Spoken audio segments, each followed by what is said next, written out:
जो member national assembly हैं और सेनेट के मेंबर्स हैं, जिन्होंने भरपूर अपना किरदार अदा किया इस बजट के पास होने में। उसमें मैं समझता हूँ कि इस दफ़ा सूबों की अगर स्पेशल तारीफ़ ना की जाए तो मुनासिब नहीं होगा, क्योंकि ये पहली दफ़ा गालबन तारीख़ में है कि उनसे अंडर आर्टिकल 164 जो है वो सूबों ने फेडरल गवर्नमेंट को स्पेशल पर्पसेस के लिए जो चैलेंजेस हैं अपने करीबन 1035 बिलियन की कमिटमेंट की है कि वो फेडरल गवर्नमेंट को एज ए ग्रांट देंगे। तो मैं समझता हूँ कि इसमें पंजाब है, सिंध है, खैबर पख्तूनख्वा है, बलूचिस्तान है। तो मैं चूँकि उसमें इन्वॉल्व रहा हूँ, वज़ीर-ए-आज़म साहब ख़ुद भी रहे हैं, फाइनेंस मिनिस्टर साहब रहे हैं, पूरी टीम्स रही हैं, तो there is a long drawn process. लेकिन at the end of the day मैं उनको खराज तहसीन पेश करता हूँ कि उन्होंने अपने शेयर में से फेडरल गवर्नमेंट को कमिट किया कि वो 1035 बिलियन जो है वो चारों चीफ मिनिस्टर्स और चारों सूबों की तरफ से फेडरल गवर्नमेंट को कंट्रीब्यूट होगा। ऑब्वियसली इसका जो बेसिस है वो 15,264 की रेवेन्यू कलेक्शन है, उनको 13,350 के ऊपर एक किस्म का लॉक कर दिया गया है। और वो जो ग्रोथ है वो पाकिस्तान के, अगर वो पानी के मसाइल हैं, अगर वो सिक्योरिटी के मामलात हैं, अगर वो डिफेंस के इश्यूज़ हैं, वो तमाम स्पेशल रीजंस के लिए वो रकम खर्च की जाएगी। जनाब स्पीकर, आपने ये जो फरमाया कि ये जो यूएस और ईरान का जो एक कॉन्फ्लिक्ट शुरू हुआ, ये 28 फरवरी को जनाब स्पीकर शुरू हुआ और उस वक़्त पहले ही एक घंटे में पाकिस्तान ने पूरी तरह प्रोएक्टिव तौर के ऊपर उस जो अटैक था ईरान के ऊपर उसको कंडेम किया। मैं उस वक़्त ट्रैवल कर रहा था ओआईसी की मीटिंग के लिए सऊदी अरेबिया में, तो हमने उसको बाकायदा उसको कंडेम किया फॉरेन ऑफिस ने। मेरा ख्याल है गालबन रिकॉर्ड पे सिर्फ वाहिद मुसलमान मुल्क जिसने ईरान के ऊपर जो अटैक हुआ उसको कंडेम किया वो पाकिस्तान है। और अगले ही लम्हे मैंने वहाँ से सऊदी अरेबिया से जनाब वज़ीर ख़ारजा ईरान को फ़ोन किया, उनको उनके साथ हमदर्दी पाकिस्तान की तरफ से एक्सप्रेस की और साथ उनको ये रिक्वेस्ट की कि वो रिएक्शन ना करें, रेस्ट्रेंट करें, डी-एस्केलेशन की तरफ सोचें और कोई रिएक्शन के तौर के ऊपर कोई हमला वगैरह। लेकिन समहाउ चंद ही घंटों में फिर उनकी तरफ से अमेरिकन बेसिस के नाम पे मुख्तलिफ जीसीसी कंट्रीज़ को अटैक शुरू हो गए, जो उनकी भी हमने ज़ाहिर उसी असूल के ऊपर उसको भी कंडेम किया, क्योंकि उसमें जो अटैक्स थे वो तमाम मुसलमान ममालिक के जो गल्फ़ कंट्रीज़ के हैं। ये एक बड़ा लंबा सिलसिला है जनाब स्पीकर। ये 28 फरवरी से चलता ये हमारी पूरी कोशिश थी कि पाकिस्तान में जनाब वज़ीर-ए-आज़म अपने हम पल्ला जो लोग हैं उनके काउंटर पार्ट्स प्रेसिडेंट्स या प्राइम मिनिस्टर उनसे रब्ता करते रहे। जहाँ तक ये जो फॉरेन मिनिस्टर्स हैं या डिप्टी प्राइम मिनिस्टर्स हैं उनके साथ मेरा मुसलसल रब्ता रहा और इसमें एक बड़ी मुतहरक तरीके के साथ जनाब फील्ड मार्शल सईद आसम मुनीर साहब ने दोनों पार्टीज़ को अंगेज किया। तो ये प्रोसेस चलता रहा। हमारी कोशिश थी कि किसी तरीके के साथ ये मामला जो है इसको डी-एस्केलेट होना चाहिए, सीज़ फायर होनी चाहिए। तो करीबन 2 हफ्तों के बाद ये पहली दफ़ा बड़ी मुश्किल से मुमकिन हुआ कि 2 दिन की सीज़ फायर हुई और उसके बाद फिर मज़ीद डायलॉग्स हुए और आप इससे अंदाज़ा करें कि इवेंचुअली जो दोनों पार्टीज़ ने एग्री किया यहाँ तशरीफ़ लाने के लिए, वो 10 और 11 अप्रैल के लिए वो आए और 21 घंटे का मुसलसल यानी दोपहर से शुरू हुआ और अगले दिन फजर तक ये मामला जारी रहे। 6 राउंड्स हुए, 6 राउंड्स में ब्रेक्स हुई और ब्रेक्स में कंसल्टेशन ब्रेक्स थी, कोई आराम करने के लिए, रेस्ट के लिए ब्रेक्स नहीं थी। हमारी कोशिश थी कि वो मामला जो है वो उस वक़्त पाया तकमील तक पहुँच जाए। मैं दोनों पार्टीज़ को खराज तहसीन पेश करता हूँ। उन दोनों पार्टीज़ ने इस कंडीशन के ऊपर पहली दफ़ा 47 साल के बाद ये एग्री किया कि वो डायरेक्ट टॉक्स पे करेंगे और एक ही मेज़ के ऊपर दोनों पार्टीज बैठेंगी, लेकिन उनकी शर्त ये थी कि फिर मीडिएटर जो उन्होंने दोनों ने चुना पाकिस्तान को कि उसकी टीम भी वहाँ बैठे। तो यूएस की तरफ से जेडी वांस थे, स्टीव विटकॉफ थे, जेरड कुशनर थे, ईरान की तरफ से जनाब उनके स्पीकर कालीबाग साहब थे, उनके वज़ीर ख़ारजा अब्बास अरागची साहब थे और उनके नेशनल सिक्योरिटी कमेटी के सेक्रेटरी साहब थे। और पाकिस्तान की तरफ से ये ड्यूटी मुझे लगी और मेरे साथ जनाब फील्ड मार्शल साहब थे और DGI थे एज नेशनल सिक्योरिटी एडवाइज़र। तो हम बहुत पुरुमीद थे कि ये मामला अगर चंद घंटे ब्रेक दे के दोबारा शुरू किया जाए 11 तारीख को तो इंशाअल्लाह ये पाया तकमील तक पहुँचेगा। लेकिन पार्टीज़ की कंपल्शन थी कि उन्होंने वापस आके अपनी लीडरशिप, सीनियर लीडरशिप से, अब जो US टीम थी उन्होंने प्रेसिडेंट ट्रंप से बात करनी थी, जो ईरानी लीडरशिप थी उन्होंने अपने स्विम लीडर से बात करनी थी, सदर साहब से बात करनी थी। तो ये मामला फिर उस वक़्त पेंड हो गया और इसमें बड़े ऐसे मौके भी आए कि अगले आने वाले चंद हफ्तों में कि यानी ये मायूसी सी हो रही थी कि शायद ये मामला पाया तकमील तक ना पहुँचे। लेकिन मैं हदिया तबरीक पेश करता हूँ वज़ीर आज़म को, मैं हदिया तबरीक पेश करता हूँ Syed Asim Munir field marshal chief of defence forces को और फॉरेन ऑफिस को पाकिस्तान के, कि उन्होंने गिव अप नहीं किया, उम्मीद गिव अप नहीं की। और इस प्रोसेस पे एक रीजनल फोरम जो है उसमें सऊदी अरेबिया है, पाकिस्तान है, उसमें मिस्र है और उसमें तुर्की है।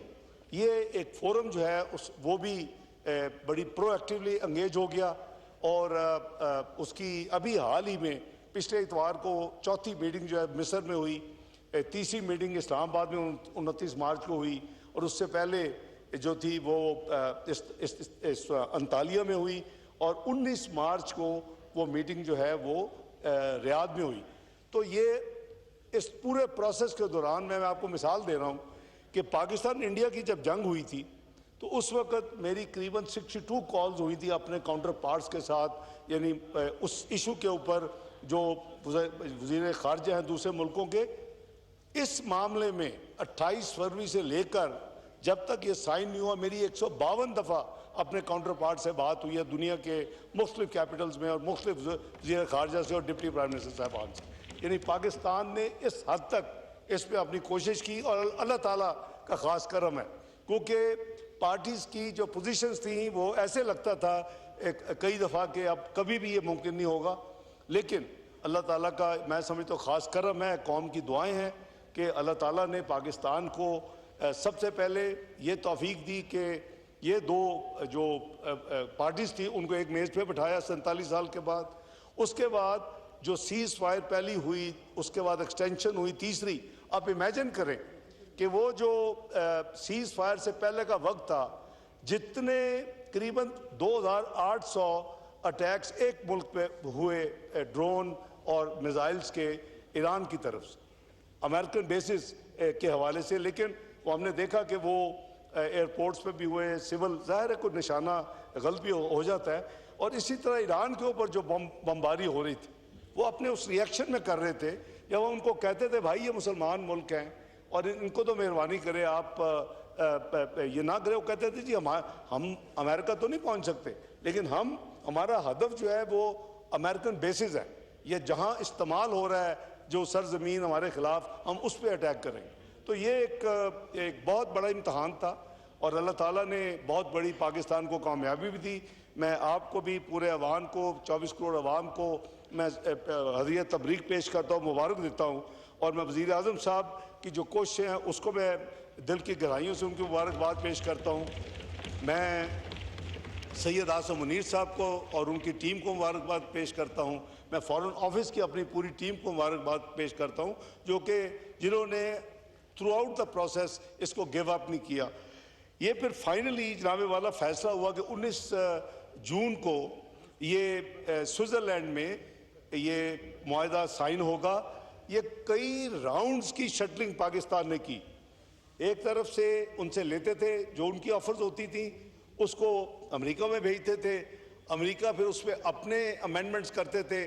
लेकिन as an honest and sincere mediator Pakistan ने ये इंश्योर किया कि वी वर टाइट लिप्ड, हमने उसको अमानत के तौर पे ना एक साइड की या दूसरी साइड की किसी चीज़ को हमने पब्लिक नहीं होने दिया। आप कोई डॉक्यूमेंट नहीं देखा होगा, कोई तफसील नहीं देखी होगी, क्योंकि वी हैड टू बी, बड़े बड़े दोस्त हमारे मुबारक सऊदीया है, मिस्र, जो खास इन्वॉल्व थे, उनको भी नहीं दिया। जब उन्होंने मांगा फॉरेन ऑफिस से, मुझसे कहा कि हमें कॉपी दें जो लेटेस्ट है, मैंने कहा जी जब तक दोनों पार्टीज इसकी इजाज़त नहीं देंगी अब पाकिस्तान ये डॉक्यूमेंट शेयर नहीं कर सकता। प्लीज़ माइंड ना करें, आप हमारे भाई हैं, क्योंकि ये मीडिएटर और फैसिलिटेटर की जो क्रेडिबिलिटी है, जो इंटेग्रिटी है, वो इसी तरह मैं समझता हूँ कि कायम रह सकती थी कि हम अपना वो रोल जो है वो नहायत ईमानदारी के साथ अदा करते। तो अल्लाह ताला का शुक्र है 19 तारीख को, लेकिन 18 जून की रात एकदम से डेवलपमेंट हुई। हमारी पूरी टीम तैयार थी कि सदर ट्रंप जो थे वो G7 के लिए फ्रांस में मीटिंग के लिए आए हुए थे, और उन्होंने वहाँ फैसला किया कि वो इलेक्ट्रॉनिकली, पहले था कि इलेक्ट्रॉनिकली साइन करेंगे दोनों, हराम इलेक्ट्रॉनिकली विटनेस करेंगे, लेकिन असल जो एग्रीमेंट है वो 19 जून को स्विट्ज़रलैंड में, ओरिजिनली जिनेवा में था। जिनेवा में ये इंटरकॉन्टिनेंटल में फॉरेन ऑफिस ने सारे अरेंजमेंट्स कर लिए थे कि वहाँ वो साइन होगा, पार्टीज फिजिकली साइन करेंगे। लेकिन समहाउ बल्कि उससे एक दिन बच गया, 18 जून की रात को हमें इतला मिली कि सदर ट्रंप जो हैं वो फ्रांस में G7 की मीटिंग के साइड लाइंस पे, वहाँ वो फ्रेंच प्रेसिडेंट भी बैठे थे और भी हाई प्रोफाइल डिग्निटीज थी, तो उन्होंने उसको साइन कर दी। उसके बाद फिर ऑब्वियसली वो डॉक्यूमेंट हमने ईरान एज मीडिएटर उसको ट्रांसमिट करवाया गया, और फिर चूंकि वहाँ से प्रेसिडेंट साहब ने साइन की है, JD वांस वाइस प्रेसिडेंट थे, तो उधर से भी फिर प्रेसिडेंट परवेज पशकियान ने उन्होंने साइन किया अल्हम्दुलिल्लाह। और यहाँ से फिर जो पाकिस्तान एज मीडिएटर, वो हमारे प्राइम मिनिस्टर जनाब मोहम्मद शहबाज शरीफ साहब ने साइन की है। जनाब स्पीकर, उस डॉक्यूमेंट में तमाम तफसील शामिल है। ये 3 सफ़े का डॉक्यूमेंट है, हर सफ़े पे इनिशियल्स हैं और तीसरे सफ़े पे फुल सिग्नेचर्स हैं, और इसको काफ़ी यानी मिसअंडरस्टैंड या मिसकोट भी किया जा रहा है। एक आपने रिसेंटली देखा कि पिछले 24 घंटे में भी एक डिस्कशन हुई। तो मैं समझता हूँ कि ये अल्लाह ताला के फजल करम से और पाकिस्तान को जो ताला ने इज़्ज़त दी, और जिस डॉक्यूमेंट पाकिस्तान ने एज मीडिएटर फैसिलिटेटर शहबाज शरीफ साहब ने साइन किया, मैं समझता हूँ कि ये दोनों हाउसेस का हक है कि मैं इसको इस ऐवान के रिकॉर्ड के ऊपर प्लेस करूँ, ताकि अगर किसी साथी ने इस डॉक्यूमेंट को देखना हो, कॉपी लेनी हो और कोट करना हो, तो वो मिसअंडरस्टूड ना कोई चीज़ हो। तो मैं ये डॉक्यूमेंट जनाब स्पीकर में आपको पेश कर रहा हूँ, इसकी एक कॉपी जो कि फॉरेन ऑफिस में मौजूद है। जी शुक्रिया। इसमें जनाब स्पीकर ये लिखा हुआ था, ये इस 2 फेजेस में ये पूरा प्रोसेस एग्री हुआ कि पहले फेज में हुर्मुज़ को खोला जाएगा, जिसके कॉन्सिक्वेंसेस हमने देखे कि 3 हफ्ते सिर्फ पाकिस्तान की हुकूमत ने, वज़ीर-ए-आज़म साहब ने कोशिश की, हमारा ख्याल था कि 2-3 हफ्ते में कोई हम इसको मसले को हल करवा लेंगे, और कहा कि जी जो इंक्रीज़ है पास नहीं कर रही, उसके लिए 128 अरब फाइनेंस मिनिस्ट्री को स्पेशल देने पड़े, और 3 हफ्ते के बाद फिर ये प्राइसेस जो हैं ये फिर पास ऑन होनी शुरू हुई। और उस वक़्त चारों चीफ मिनिस्टर साहबान को बुला के फॉरेन फेडरल गवर्नमेंट ने ये फैसला किया कि जो पब्लिक ट्रांसपोर्ट है या जो गिलगित बल्तिस्तान में AJK में जो पब्लिक ट्रांसपोर्ट है, उसके लिए स्पेशल सब्सिडी जो है वो दी जाए। उसकी जनाब स्पीकर, इस हाउस की इत्तला के लिए 5 किस्तें पे हुई। अप्रैल के महीने में 2 किस्तें, उस कमेटी मुझे वो जिम्मेदारी सौंपी गई, मुख्तलिफ मिनिस्ट्री उसकी मेंबर्स थी, गवर्नर स्टेट बैंक उसके मेंबर्स थे। 2 किस्तें अप्रैल में हुई, 2 मई में हुई, और पहली किस्त जो थी वो जून में हुई। लेकिन जैसे अब डेवलपमेंट्स हुई, जब 18 जून को ये एग्रीमेंट साइन हो गया, फिर ऑब्वियसली 19 जून की वो जो फिजिकल जो सेरेमनी थी उसकी कोई ज़रूरत नहीं रही। लेकिन फेज़ 2 जो टेक्निकल डिस्कशंस है, जो इस जो डॉक्यूमेंट मैंने आपको पेश की है, इसमें लिखा है कि जो ही ये साइन होगी उसके बाद टेक्निकल डिस्कशन शुरू होंगी। टेक्निकल डिस्कशन किस पे शुरू होनी थी? नंबर 1 न्यूक्लियर इश्यूज के ऊपर, नंबर 2 सैंक्शंस और उनके फ्रोजन एसेट्स के ऊपर, और नंबर 3 लेबनान के ऊपर, क्योंकि Lebanon has been a source of a real problem. क्योंकि ये जब साइन हो गया, हुर्मुज़ खुलनी थी, तो इजराइल ने लेबनान के ऊपर दोबारा हमला कर दी। तो उसमें फिर हमें इसी वजह से ये फौरी जो होना था नेगोशिएशंस शुरू 19 तारीख को, वो फिर 2 दिन डिले हुई और वो दोबारा सीज फायर हुआ लेबनान और इजराइल का। और उसके बाद फिर पाकिस्तान के वज़ीर आज़म जो हैं वो इतवार को स्विट्ज़रलैंड गए और पार्टीज़ की रिक्वेस्ट पे जो हमने ओरिजिनल जिनेवा में 19 तारीख रखी थी वो तो कैंसिल हो गई, क्योंकि वो फिजिकल साइन हो गई। अब ये बर्जन स्टॉक स्विट्ज़रलैंड में रिजॉर्ट है, उसमें ये तमाम प्रोसेस जो हुआ, और उसके बाद कतर ने उसमें भरपूर हिस्सा लिया। और क्योंकि ये रिजॉर्ट जो है वो कतर इन्वेस्टमेंट अथॉरिटी की मलकियत भी है बाय द वे, और ये जो प्रपोजल थी कि जी वहाँ इसका वेन्यू रखा जाए, वो अमेरिका और कतर की रिक्वेस्ट पे किया गया, क्योंकि फिजिकल जो सेरेमनी तो साइन होने के बाद ख़त्म हो गई।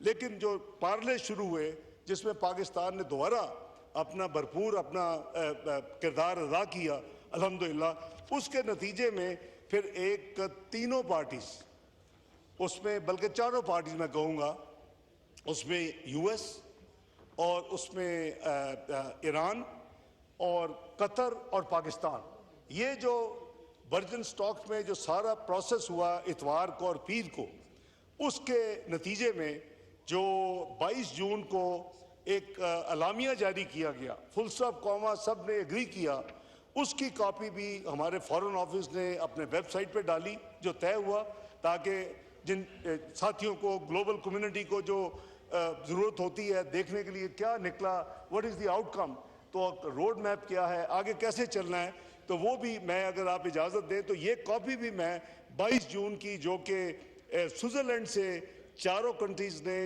इशू की, उसकी कॉपी भी मैं फॉरेन ऑफिस से लाया हूँ, ताकि रिकॉर्ड पे मैं रख देता हूँ, और जिस साथी को मेंबर नेशनल असम्बली सेनेट को हो वो ये देख सकते हैं। जनाब स्पीकर, मैं ये अर्ज़ करूँगा कि ये एक ऐसी चीज़, यही वो मुल्क है जो चंद साल पहले कहते थे डिप्लोमेटिकली आइसोलेटेड कंट्री इसको कहते थे। अल्लाह ताला का इतना फजल करम है और इतनी प्रोएक्टिव डिप्लोमेसी है, मैं खराज तहसीन पेश करता हूँ वज़ीर आज़म साहब की लीडरशिप का और फॉरेन ऑफिस की मेहनत और हिम्मत का, कि आज हमें मल्टीपल इन्विटेशंस होती हैं कि उसमें हमें सेलेक्ट करना होता है कि मैं किसको एक्सेप्ट करें और कहाँ जा सकें, कहाँ कब जाएं, कैलेंडर देख के, और इसी तरह जो लोग बाहर से आना चाहते हैं, आप देख रहे हैं सारी एक्टिविटी, वो अल्हम्दुलिल्लाह पाकिस्तान हैज़ बिकम, जिसको कहते थे एक टेररिस्ट कंट्री कहते थे, आज उसको पीस मेकर के नाम से याद किया जा रहा है दुनिया में। हाल ही में जो ओस्लो में जो फोरम हुआ, जो कि बड़ा इम्पोर्टेंट फोरम होता है, उसमें ग्लोबल डिप्लोमेसी और इसको डिस्कस किया जाता है, उस फोरम में मैं इनवाइटेड था, लेकिन मैंने माजरत की क्योंकि यहाँ बजट का प्रोसेस भी था। फिर G4 की मीटिंग भी इतवार को कायरो में थी, एक दिन के लिए मुझे हफ्ते को शाम वहाँ पहुँचना पड़ा, इतवार को फिर वापस आना पड़ा, तो उसको वहाँ मैंने अटेंड तो नहीं किया। लेकिन मैं आपके इतला के लिए, अगर जिन साथियों ने ना पढ़ा हो या देखा हो या सुना हो, वहाँ कहा गया Pakistan has become net security provider for this region. ये कोई और मुल्क क्लेम किया करता था जनाब स्पीकर। और ये पार्टिसिपेंट्स का भी बता दें तो किस पार्टिसिपेंट ने किया, ये यूएस के chargé d'affaires in Pakistan ने वहाँ ऑफिशियली ये स्टेटमेंट दी कि Pakistan has become by the role it has performed in this US and Iran dispute is unimaginable, and Pakistan has become net security provider to this region. तो ये अल्लाह ताला का खास करम है कि आपने लाखों जानें बचाई जनाब स्पीकर, जिस स्पीड के साथ लोग शहीद हो रहे थे, मैं शहीद कहूँगा, वो उधर भी मुसलमान थे ईरान की तरफ भी, और जो यहाँ अटैक हो रहा था वो भी सारे मुसलमान ममालिक थे, वो चाहे सऊदी अरेबिया हो, वो कुवैत हो, ईरान हो, उर्दन हो, अमारात हो, आप जिसका भी नाम लें। मिस्र में तो इतना नहीं हुआ, टर्की में भी एक दो हुआ, अजरबैजान में भी हुआ, खैर वो एक एक दो दो वाक़े हुए, लेकिन तमाम दोनों इतराफ़ में जो लोग शहीद हो रहे थे, बाकी जो माली नुकसान, इकोनॉमिक लॉस, उसको अलग बात है। उसका जो जितना जो आप यानी देखें कि हज़ारों लोग शहीद हो गए इस, जब तक ये सीज़ फायर नहीं हुई। तो अल्लाह ताला कुरान हकीम में कहते हैं कि loss of a human being is the loss of the entire humanity, और एक जान को बचाने का मतलब है कि आपने पूरी इंसानियत को बचा लिया। तो मैं समझता हूँ कि अल्लाह ताला का ख़ास करम है, और अल्लाह ताला का पाकिस्तान पे ख़ास एहसान है कि पाकिस्तान को मियाँ शहबाज शरीफ साहब की लीडरशिप में और उनकी टीम के तौर पे जनाब फील्ड मार्शल सईद आज़म मुनीर और फॉरेन मिनिस्ट्री ऑफ पाकिस्तान मिल के अल्लाह ताला ने ये शर्फ बख्शा कि हम कई हज़ारों, अगर लाखों नहीं तो हज़ारों जानों को अल्लाह ताला ने बचाया। जी इंशाल्लाह करेंगे जी, करेंगे। आप अगर कोई 9 मई के मामला में हो तो शायद अब तक हो चुका होता। मैं आई एम नॉन रिकन्सिलिएटर। आपकी जमात मुझे कहा करती थी, 2014 का धरना मैंने उठवाया था आपकी जमात से, मैंने पार्लेस ख़त्म जब हो गए फिर दोबारा शुरू किए, तो मैं तो बिलीवर हूँ रिकन्सिलिएशन का, लेकिन आपने मेरे जैसे बंदे के भी हाथ बांध दिए। देखिए, एक हद तक जाना चाहिए सियासत में, बिल्कुल आप अपना एक्सप्रेस करते हैं अपने आप को, बिल्कुल आपका राइट है, ये आपका हमेशा से है और मैं उसको तस्लीम करता हूँ।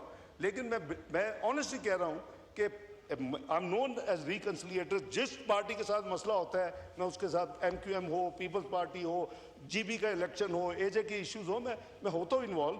लेकिन भाई आप एक बहुत आगे निकल गए। अल्लाह करे कि आप ना उतना आगे गए होते, जब आप अपने GH जनरल हेडक्वार्टर्स पे हमला कर देंगे, आप अपने सिक्योरिटी इंस्टॉलेशन पे हमला कर देंगे, आप अपने कोर कमांडर के, तो फिर मेरे जैसा बंदा भी बिल्कुल, तो इंशाअल्लाह अल्लाह रास्ता निकालेंगे। जनाब स्पीकर, मैं गुजारिश ये कर रहा हूँ कि इस सारे प्रोसेस में अल्हम्दुलिल्लाह आप देखिए कि अब इकोनॉमिक बेनिफिट्स भी शुरू हो गए हैं, यानी पाकिस्तान ने अच्छा खासा सफ़र किया है। वो जो 250 के करीब प्राइस थी वो शूट अप करके 500 में जानी पड़ी, जब 3 हफ्ते तो हुकूमत बर्दाश्त कर लिया, लेकिन ना IMF मानता था, ना मुमकिन था कि इतने बड़े कई सौ अरब आप अपने कर्ज़ों में बढ़ा के, क्योंकि आप तो अपना डिफेंस और अपनी डेट सर्विसिंग के अलावा आपका तो बॉरोड पैसे होते हैं। तो इसलिए मैं समझता हूँ कि अभी आप देखें कि कितनी तेज़ी के साथ उस पर इकनॉमिक भी इम्प्रूवमेंट हुई है, प्राइसेस नीचे गिरी हैं, US नेवल जो है ब्लॉकेट ख़त्म हो चुका है, ईरान ने भी एज ऑफ नाउ ये भी है कि कोई फीस नहीं है, कोई एडिशनल चार्जेस नहीं है, कोई परमिट नहीं है, कोई परमिशन नहीं है। इन चीज़ों के ऊपर हमारा बहुत टाइम लगा, और इस दौरान चाइना में अगर मैं I will be failing in my duty if I don't recognise the role of China में 31 मार्च को जब ये मामला तभी सारे चल रहे थे, तो चाइना के फॉरेन मिनिस्टर साहब ने मुझे इनवाइट किया, मैं एक दिन के लिए वहाँ गया, और हम 5 पॉइंट पीस इनिशिएटिव के तौर के ऊपर हमने एक अनाउंसमेंट की, जिसपे एक ये था कि हुर्मस जो है वो free from any toll permission, उसको प्री 28 फरवरी के तौर पे उसको यानी वापस आना चाहिए, और उसको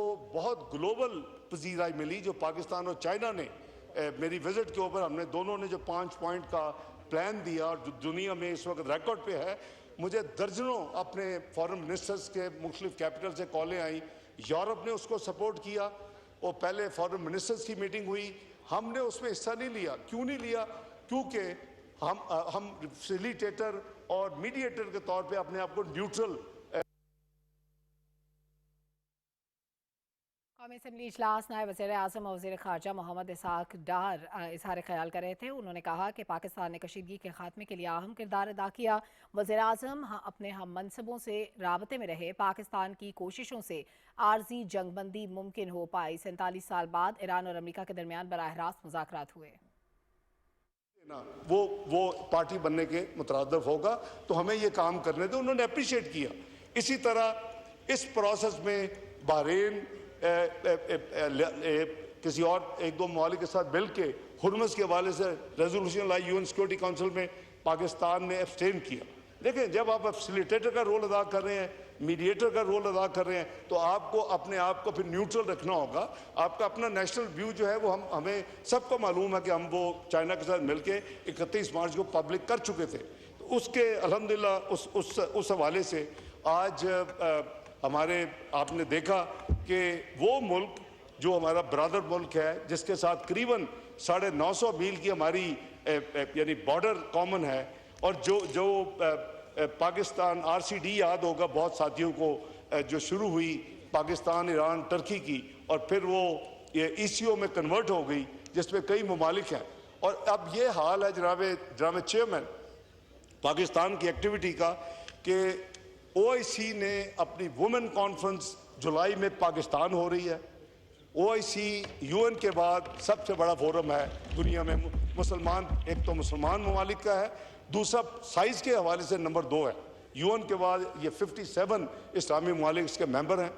फिर आपने जो शंघाई कॉरपोरेशन है ऑर्गेनाइजेशन SCO, जिसके ऑब्वियसली दुनिया में बहुत बड़ी उसकी इम्पोर्टेंस है, चाइना भी है, रशिया भी है, सेंट्रल एशियन स्टेट्स भी है, इंडिया भी है, पाकिस्तान भी है, उसकी जनाब आपको चेयरमैनशिप मिल रही है। जुलाई में अब SCO की फाइनेंस मिनिस्टर, फॉरेन मिनिस्टर की मीटिंग हो रही है किर्गिस्तान में, और पाकिस्तान को ऑफर है, और इंशाअल्लाह आपके दुआओं से मैं आपके बिहाफ पे पाकिस्तान को वहाँ उस चेयर को एक्सेप्ट करूँगा, और पाकिस्तान अगले साल चेयरमैन होगा शंघाई कॉरपोरेशन ऑर्गेनाइजेशन का, हेड्स ऑफ स्टेट का। इसके जनाब स्पीकर, इसके 3 फोरम है, heads of state, heads of government. Heads of government हमने 24 में की थी पाकिस्तान में, अगर आपको याद हो, प्रेसिडेंट, प्राइम मिनिस्टर्स और इंडिया का फॉरेन मिनिस्टर आए थे।